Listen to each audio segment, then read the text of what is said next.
नमस्कार, मैं इस युवा देश का एक युवा हूँ। मेरा नाम है अभिषेक नरेंद्र सिंह और पिछले दिनों हमारी नई संसद भवन में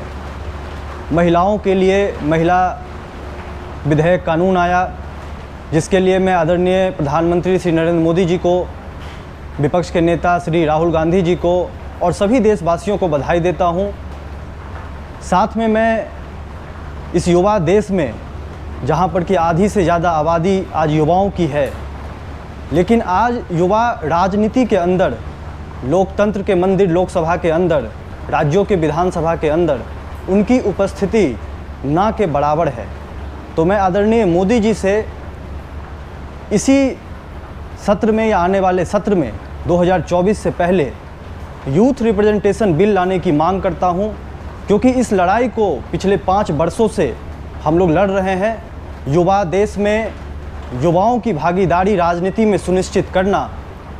ये आज जो लोग सत्ता में बैठे हुए हैं, जो लोग विपक्ष में बैठे हुए हैं, उनकी जिम्मेदारी है, उनकी जवाबदेही है। हम सब देखते हैं कि जब चुनाव का समय आता है, हर पार्टी का हर नेता युवाओं की बात करता है, युवाओं के मुद्दों की बात करता है, लेकिन जैसे ही चुनाव खत्म हो जाते हैं, लोग सत्ता में आ जाते हैं, उसके बाद युवाओं के मुद्दे, राजनीति में युवाओं की भागीदारी, ये सब लगभग समाप्त हो जाती है। एक आंकड़ा मैं आप सबको देना चाहता हूँ। आज हिंदुस्तान का औसत उम्र 29 साल है, लेकिन आज हिंदुस्तान की पार्लियामेंट में, जिसे लोकतंत्र का मंदिर कहा जाता है, उसके अंदर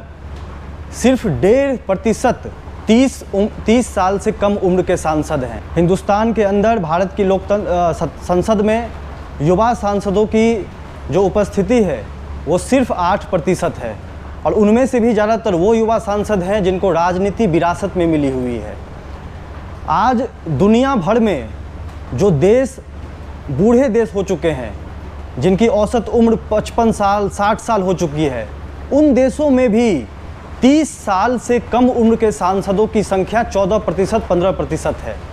हमारे देश में जो युवा देश है, जिसकी औसत आयु 29 साल है, उस देश में युवा सांसदों की प्रतिशत सिर्फ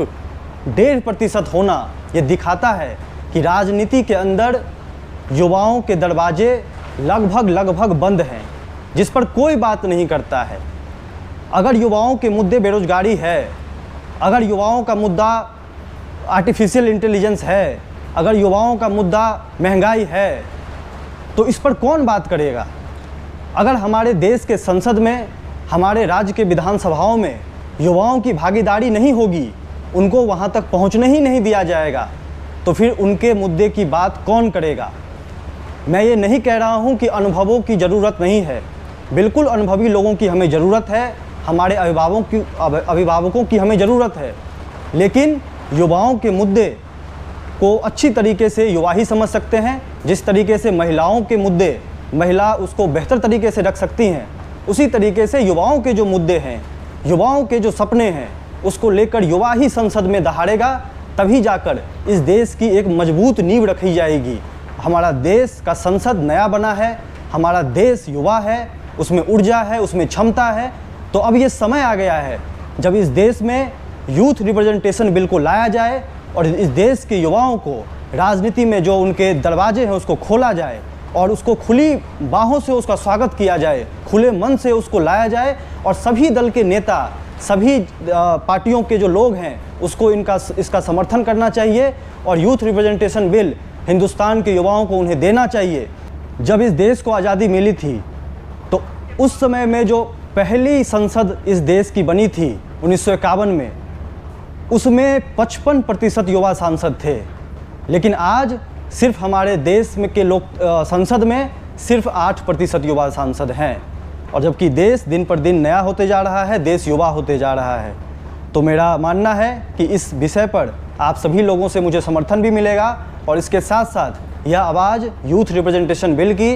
दूर तक जाएगी, क्योंकि यह लड़ाई पिछले 5 वर्षों से हम लोग लड़ रहे हैं, और भारत के संसद में युवाओं की 50% भागीदारी और देश के सभी राज्यों के विधानसभाओं में युवाओं की 50% भागीदारी को सुनिश्चित करने की ये मुहिम में आप सभी का हमें सहयोग चाहिए। जय हिंद, जय भारत।